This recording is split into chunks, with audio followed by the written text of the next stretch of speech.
Time to meet Christian and take a look at how this beer is made. Christian, head brewer of this place.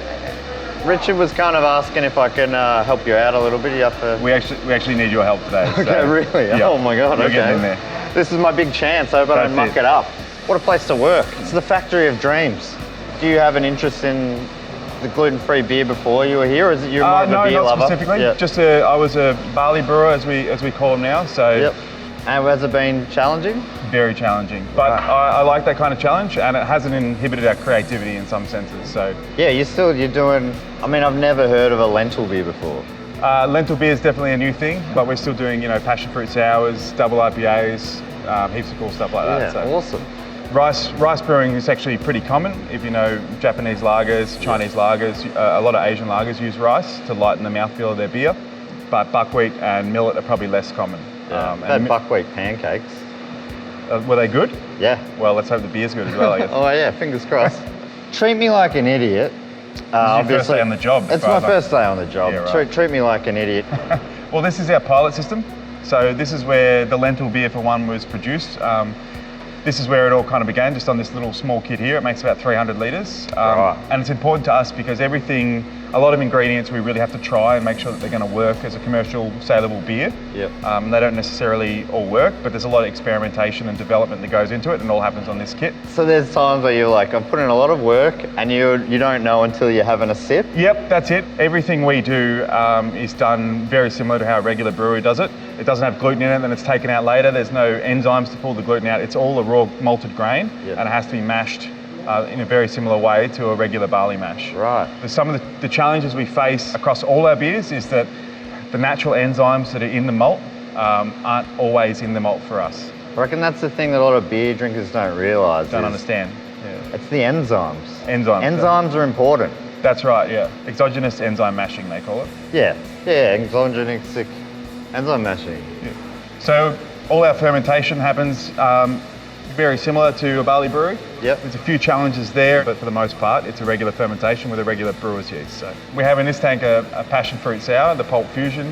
Really cool to be able to, bring previous experience, brewing whatever styles we feel like.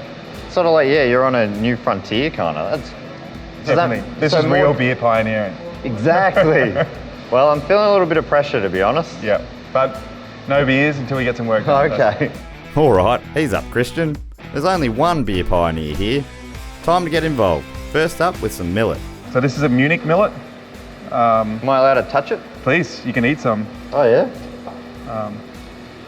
Yeah, right, it is tiny. It's a tiny grain, which has some practical limitations, but out of all the grains we use, this tastes the most similar to a barley grain. Right. So it does have a kind of sort of pea flavour to it. It tastes good. Tastes good. I'd eat this. You'd eat that? I am eating this. And it goes through the same malting process that barley does. It does taste like pea. So we're going to mill the grain the same way you would barley malt, and the principles are the same. We want to open the grain up, but we don't want to pulverise the husk. Right. Because the husk does help in that natural filtration process in the water tun, yeah. Oh, cool. So the principles are the same, but obviously our grain is a lot smaller. Yeah. So lifting it up, chucking it in, and then the machine does its business. Yep, but we've got about 400 kilos to mill, so it's going to take you a while. I'll do the first one.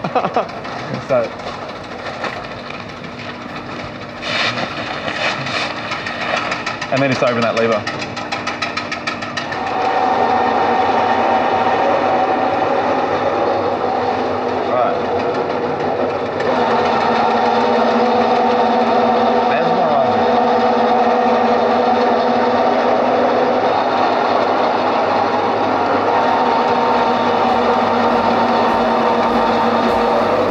That's all?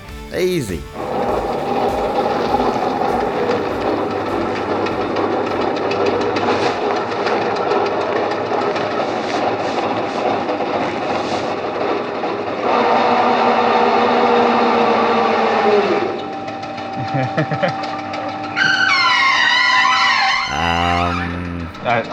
Literally never happened in the history of the mill. Never happened in the history of the mill. Oh.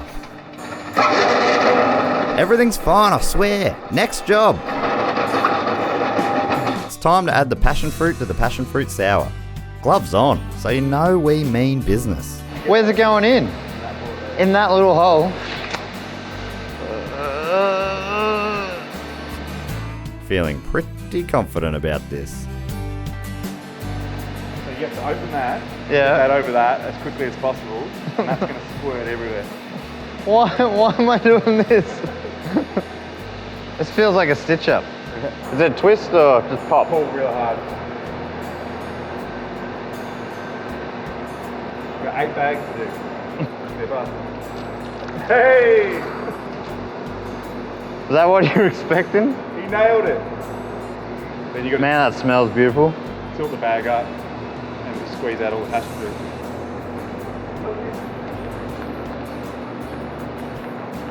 He said that you might not have picked that up, but he said I did real good. Yeah, you did a good job.